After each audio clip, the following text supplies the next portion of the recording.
మీ పిల్లలకు చదువుతో పాటు ఎక్స్ట్రా కరిక్యులం లోక జ్ఞానాన్ని నేర్పిస్తుంది ఫ్యూచర్ స్పార్క్ ఇంటర్నేషనల్ స్కూల్. నమస్తే రమగారు. నమస్తే జయ. శ్రీరామనవమి శుభాకాంక్షలు అండి. నీకు కూడా జయ. సుమన్ టీవీ ప్రేక్షకులందరికీ శ్రీరామనవమి శుభాకాంక్షలు. మనం ప్రతి సంవత్సరం మాట్లాడుకుంటాము అంగరంగ వైభవంగా ప్రతి వీధిలోనూ, అంటే ప్రతి గ్రామంలో రామాలయం అనేది ఖచ్చితంగా ఉంటుంది కదా రమగారు. ఏ దేవాలయం ఉన్నా లేకున్నా రామాలయం అంటే కనీసం రామభజన మందిరమైన ఉంటుంది. భారతదేశంలో రామ మందిరం లేని ఊరే లేదు. అవును, చాలా బాగా జరుగుతుందండి. పెళ్లి వేడుకలు అంగరంగ వైభవంగా చేస్తారు, చక్కగా పందిళ్ళు వేస్తారు. ఇక భద్రాచలంలో అయితే చెప్పనక్కర్లేదు. ఎప్పుడైనా వెళ్ళారా రమగారు కళ్యాణానికి? వెళ్ళలేదు జయ. చాలా చిన్నప్పటి నుంచి రేడియో కామెంటరీ వింటాం అలవాటు మాకు. నాకు 4-5 ఏళ్ళు ఊహ వచ్చి బాగా మాట్లాడడం వచ్చిన దగ్గర నుంచి మా ఇంట్లో పెద్ద రేడియో బల్ల, పెద్ద రేడియో దానికి ఏమిటో ఇలా యాంటెన్నాలు అవి కూడా ఉండేవి చిన్నప్పుడు. టీవీ కూడా యాంటెన్నాలు లేవు, అసలు యాంటెన్నాలు ఉండేవి, గందరగోళంగా ఉండేది. ప్లగ్ పెట్టడం బాగా వినేవాళ్ళం. మొత్తం రామాయణం పూర్తి కామెంటరీ. మధ్య మధ్యలో మా కజిన్ బ్రదర్స్ వాళ్ళు కూడా వెళ్తుండేవాళ్ళు. మా కాలేజీ విద్యార్థులు, మా దువ్వూరు తాతగారు, ఉషశ్రీ గారిది, అలా ఎంతమందిదో వింటుండేవాళ్ళం. కళ్యాణానికి మేము వెళ్ళిందే లేదు, మా ఊళ్ళో కళ్యాణం చేసుకునేవాళ్ళం. ఓకే, మాకు సొంత ఇళ్లల్లో కళ్యాణం చేసుకునే అలవాటు కూడా ఉంది. అందుకని భద్రాచలానికి వెళ్ళాల.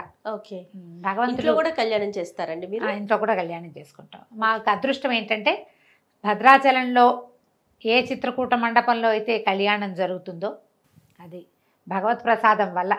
మా తాతగారే దాన్ని స్వయంగా నిర్మించారు. దాని నిర్మాణ పర్యవేక్షణ మా తాతగారే 1960sలో చిత్రకూట మండపం కట్టినప్పుడు తాతగారే అప్పుడు జీర్ణాలయ ఉద్ధరణ చేశారు కదా 60లో. అవును, నేను కూడా పుట్టలేదు, నేను పుట్టడానికి ఉండే. అప్పుడు ఇది ఆ చిత్రకూట మండపం తాతగారి దగ్గరుండి కట్టించారు. ఆ మండపంలోనే మనకి కళ్యాణం జరుగుతుంది కదా. అప్పుడు వెళ్ళేవాళ్ళు, బహుశా నా చిన్నతనంలో, నేను పుట్టకముందు వెళ్ళేవారు, తర్వాత కూడా వెళ్ళేవాళ్ళు అనుకుంటా. నాకు బాగా ఊహ వచ్చేసరికి తాతగారు పెద్దవారు అయిపోయారు. 1-2 సార్లు వెళ్ళటం తెలుసు నాకు, అంతకంటే బాగా తెలీదు. ఎప్పుడు ఇలాగే తర్వాత మా ఊళ్ళో ఉన్న భజన మందిరంలో కళ్యాణం చేసేవాళ్ళు. చుట్టుపక్కల దేవాలయాల్లో ఉన్నాయి. ఇప్పుడు హైదరాబాద్ వచ్చేసి వివాహం అయిపోయిన తర్వాత ఇక్కడ చాలా చోట్ల మేము కళ్యాణాలు చేసుకోవటము, ఇంట్లో చేయటము. మాకు వేద పాఠశాల ఉంది కదా మా మరిది గారికి, అక్కడ కళ్యాణం చేయటం. నిరుడు కళ్యాణానికి మేమే కూర్చున్నాం పీటల మీద. అవకాశం ఉందిగా. అవునవును, కానీ పీటల మీద కూర్చోవటం అదొక అనుభూతి కదా రమగారు. అదో సంతోషం, అదో ప్రత్యేకమైన అనుభూతి కదా. రాముల వారు మనకు అల్లుడైపోతాడు, సీతామహాతల్లి మనకి కూతురు అయిపోతుంది. ఎంత అద్భుతంగా ఉంటుందో. మరి పండుగ యొక్క విశిష్టత ఒక్కసారి మాట్లాడుకుందామండి. మనకి 2 యుగాల ముందున్న రాముడు మన మీద ఎలాంటి బలమైన ముద్ర వేశాడంటే, అన్నిటికీ రాముడే. మనకి మంచివాడని చెప్పుకోవాలన్నా రాముడే, ధైర్యశాలని చెప్పుకోవాలన్నా రాముడే, ధర్మాత్ముడని చెప్పాలన్నా రాముడే. మంచి అన్నయ్య, మంచి నాన్న, మంచి కొడుకు, మంచి భర్త, మంచి రాజు. ఇప్పటికీ మనకి రామరాజ్యమే కావాలి. అంతటి ప్రభావవంతమైన ముద్ర వేశాడు రాముడు. మన ముందు యుగాలకి చెందినవాడు. మన ముందు యుగంలో కృష్ణుడు ఉన్నాడు, అంతకుముందు యుగంలో ఉన్నవాడు శ్రీరాముడు. అంత అద్భుతమైన ముద్ర వేసిన రాముడికి పుట్టినరోజు జరుపుకుంటాం. భారతదేశం అంతా పుట్టినరోజు జరిపితే తెలుగునాట మాత్రం పెళ్లి రోజు కూడా జరుపుకుంటాం. అవును, అయితే ముందు కాలంలో లేదు, కానీ కంచర్ల గోపన్ గారు, రామదాస్ గారు ప్రవేశపెట్టిందే కళ్యాణోత్సవం. సీతారాముల కళ్యాణం జరిగింది నవమి నాడు కాదు, కానీ ఆయన వివాహం కూడా అభిజిత్ లగ్నంలో జరిగిందనే చెప్పబడుతుందట. అంచేత ఏ అభిజిత్ లగ్నంలో ఆయన జన్మించాడో అదే లగ్నంలో వివాహం కూడా చేయటం కోసం ఇట్లా మధ్యాహ్నం పూట కొంచెం లేటుగా మొదలు పెడతారు కదా. ఊరూరా కళ్యాణ మండపాలు వెలుస్తాయి. మనకి తెలుగునాట అంతా ప్రత్యేకంగా కనపడుతుంది. రామ అనే 2 అక్షరాలు అత్యంత సులువుగా పలకగలిగేవి, మనని తరింపచేసేస్తాయి. పెద్దదైన నారాయణ మంత్రాన్నో లేదా ఉపదేశం అవసరమైనటువంటి పంచాక్షరినో కాకుండా ఎవరైనా కేవలంగా రామనామం చేసుకో అని నేను నీకు చెప్పచ్చు. నేను అధికారిని చెప్పడానికి అధికారం నాకు లేకపోవచ్చు, పుచ్చుకునే అధికారం నీకు లేకపోవచ్చు. కానీ అయినా కూడా రామ మంత్రాన్ని ఎవరైనా ఎవరికైనా తేలికగా ఉపదేశించవచ్చు. తారక మంత్రాన్ని గురుముఖతః తీసుకునే అద్భుతమైన వ్యవహారం కూడా ఉన్నప్పటికీ కేవలంగా రోజు రామనామం చెప్పుకో అని మామూలుగా ఎవరైనా ఎవరితోటైనా చెప్పేసేయచ్చు. అది అంత అద్భుతమైన ఫలితాన్ని కూడా ఇస్తుంది. మామూలుగా మంత్రోపదేశం, మంత్రం అంటే అది చాలా ప్రభావవంతమైనది, బలమైనది, ప్రత్యేకమైనది. కొంత నియమం, నిష్ఠ కావలసినవి. విధానము, గురువుకో విధానం, వారి విధానాన్ని మనం పాటించాలి, నియమాలు ఉంటాయి. ఆ నియమం లేకుండా మనని తరింపజేయటానికే రామనామం ఉంది, రాముడున్నాడు. బా అలాగే ఉంటాడు. ఇప్పుడు ఈ కథల్లో మనం చెప్పుకునే కథల్లో భగవంతుడే రాముడుగా అవతరించాడు. వాల్మీకి రామాయణంలో సుస్పష్టంగా చెప్పబడుతుంది. నేను వీళ్ళ యందు అవతరిస్తాను అని ఆయన చెప్పాడు స్వయంగా బాలకాండలో. చెప్పిన తర్వాత జరిగిన పుత్రకామేష్టిలో పాయసం వచ్చింది. పుత్రకామేష్టిలో ఉన్న యజ్ఞపురుషుడు పాయసం తీసుకొచ్చి ఇచ్చాడు దశరథుడికి. ఆయన 3 భార్యలకి పంచుకోమని. ఆయన ఒక ఆవిడికి ఒక సగభాగము, రెండో ఆవిడికి పావు భాగము, మూడో ఆవిడికి 4వ భాగము, ఇట్లా చొప్పున 2 భాగాలు మధ్యలో ఆవిడికి దక్కేలాగా చేసి పంచిపెడితే పాయసాన్నంలో అర్ధభాగంగా, అంటే దశరథుని తాలూకు తపశ్శక్తిలో, తపో ఫలితంలో సగభాగంగా భగవంతుడు జన్మించాడు. కానీ ఆయన పుట్టిన నాటి నుంచి వెళ్ళిపోయే నాటి వరకు, అవతారం చాలించి నిష్క్రమించే నాటి వరకు తనని భగవంతుడుగా ఎక్కడా ఎప్పుడు ఏ సందర్భంలోనూ చెప్పుకోలేదు, భగవంతుడిగా ప్రవర్తించలేదు. ఒక అద్భుతమైనటువంటి అతిమానుషమైనటువంటి మానవుడిగానే కనిపించాడు, అలాగే ప్రవర్తించాడు.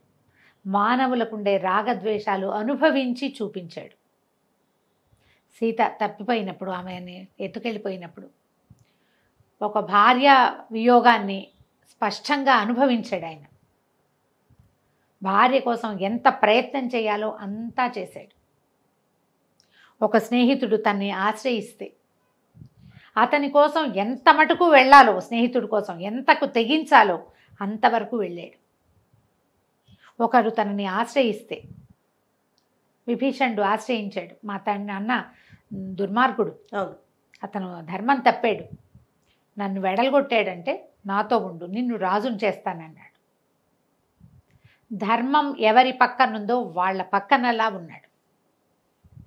సుగ్రీవుడి దగ్గర అట్లాగే కదా ఉన్నాడు. అన్నదమ్ముల్లో ఒకరిని సంహరించి రెండో వాడిని రాజును చేయటం సాధారణంగా వింటే అది కరెక్ట్ కాదనిపిస్తుంది మనకి. కానీ ఎవరి యందు ధర్మం ఉందో వాడితోటే ఉన్నాడు. సుగ్రీవుడు ధర్మం తప్పి వాలి రాజ్యం తీసుకోలే, కానీ వాలి ధర్మం తప్పి సుగ్రీవుడి భార్యను తీసుకున్నాడు.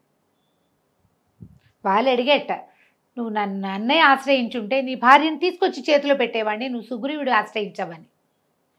నువ్వు సుగ్రీవుడి భార్యని, అతను జీవించి ఉండగా అతని భార్యని నీ భార్యగా చేసుకున్నావు, నువ్వు అధర్మంలో ఉన్నావు. సుగ్రీవుడు ధర్మంతో ఉన్నాడు. ఒక ధర్మం తప్పిన వాడితోటి నా భార్యను వెతుక్కోవడానికి సహాయం కూడా నేను అడగనన్నాడు. నిజానికి వాళ్ళు మహాబలవంతుడు. రావణాసురుడు ఆయన తోకలో ఉన్న ఓ చిన్న వెంట్రుకతో సమానం వాలికి. వాళ్ళని ఆశ్రయిస్తే చాలా సులువుగా పని అయిపోయేది. కానీ రాముడు ధర్మం తప్పడు.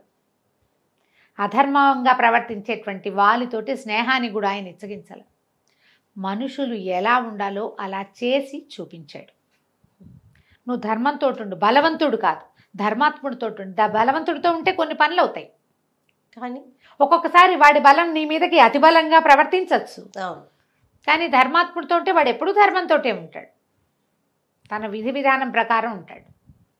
అలాంటి ప్రత్యేకమైన వ్యక్తిత్వం ఉండటం వల్లే రాముడు ఇప్పటికీ మనకి ప్రత్యక్ష దైవంగా ఉన్నాడు. ఆయన ఏ మహిమలు చూపల, మహత్యాలు చూపలేదు, ఏది ఎవరికి ఇచ్చేసినట్టుగా మనకి కనపడదు. అంటే ఒక ఏదైనా కోరుకోగానే ఇప్పుడు కుచేలుడికి కృష్ణుడు అతనికి రాజ్య సంపదలు చాలా సంపదనిచ్చాడు, అలాంటిది చేయలే, శక్తితోటి చేశాడు, బలంతో, ధర్మంతో, న్యాయబుద్ధితోటి చేసినట్టే కనిపిస్తుంది. మనిషిగా ఎలా ఉండాలో, ఒక పరిపూర్ణ మానవుడు ఎలా ఉండాలో అలా ఉండి చూపించాడు. కాబట్టి రాముడు మనకి దైవంగా ఉన్నాడు. ఆ రాముడిని ప్రతి సంవత్సరం ఆయన పుట్టినరోజు నాడు తలుచుకోవటం, ఆయన తాలూకు ప్రత్యేకమైన కళ్యాణ గుణాలకి కారకురాలైనటువంటి సీతామహాసాధ్విని కూడా ఆ రోజునే తలుచుకుని ఆమెను ఆయన పక్కన కూర్చోబెట్టి ఇద్దరికి వివాహం జరిపి, ఆ వివాహ వేడుక మన చేత్తోటే చేస్తున్నంత సంతోషంగా ఆనందంగా జరుపుకునేందుకు మనకు ఒక అవకాశం లభిస్తుంది.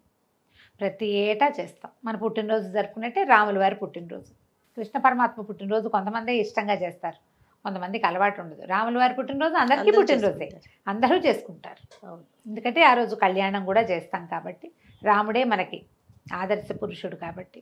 అయితే ఈ రోజున మనం ఇంట్లో ఉదయకాలమే కాస్త ఇల్లు శుభ్రం చేసుకోవటం, మనకి చేతనైనంత పూజ చేసుకోవటం, రాముడిని తలుచుకోవచ్చు. రాముడికి సంబంధించిన ఎన్నో రకాల శ్లోకాలు, స్తోత్రాలు ఉన్నాయి. రామరక్షా స్తోత్రం అని, తర్వాత శ్రీరామ ఆపదుద్ధారక స్తోత్రం అని, రామ అష్టోత్తరాలు, ఇలా ఏవైనా 4-5 శ్లోకాలు చదువుకుని, రాముల వారి పట్టాభిషేకం లేని ఇల్లు ఉండదు. అందరి ఇళ్లలోనూ సీతారాముల పటం ఉంటుంది. పటానికి కొంచెం గంధం కుంకుమ అలంకరించి, పుష్పాలతో అలంకారం చేసి, ధూపము దీపము చూపించి, ఆ నైవేద్యం రాముడికి పెద్ద నైవేద్యాలు కూడా ఏం అక్కర్లేదు. సింపుల్గా అంత బెల్లం ముక్క, ఓ ఏలక్కాయ, ఒక 2 మిరియాలు తగిలిస్తే చాలు.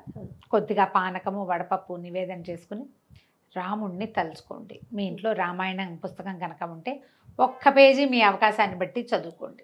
చాలామంది కొంటారు, ఏం చదవరు, పైన ఎక్కడో కనపడుతూ ఉంటుంది. వచ్చిన వాళ్ళు అబ్బో మీ ఇంట్లో రామాయణం ఉంది అంటే సంతోషంగా ఉంటుంది. కానీ దాన్ని మనం ఏం చెయ్యం కదా.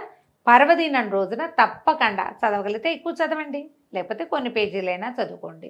చదవగలిగే వాళ్ళు ఉంటే కనుక సీతా కళ్యాణ ఘట్టం, పుత్రకామేష్టి ఘట్టం చదువుకోవచ్చు, సీతా కళ్యాణ ఘట్టం చదువుకోవచ్చు, అయోధ్యకాండ మొదటి 2 సర్గలు, రామగుణ వర్ణనం కావాలంటే అది చదువుకోవచ్చు. లేదా ఇవన్నీ కాదండి, చివరి సర్గ చదువుతామంటే పట్టాభిషేక సర్గ యుద్ధకాండ చివరిలో ఉంటుంది. ఏదైనా ఒక సర్గ చదువుకుని రాముల వారి పుట్టినరోజుని సంతోషంగా, ఆనందంగా, భక్తి తత్పరతతోటి జరుపుకుందాం.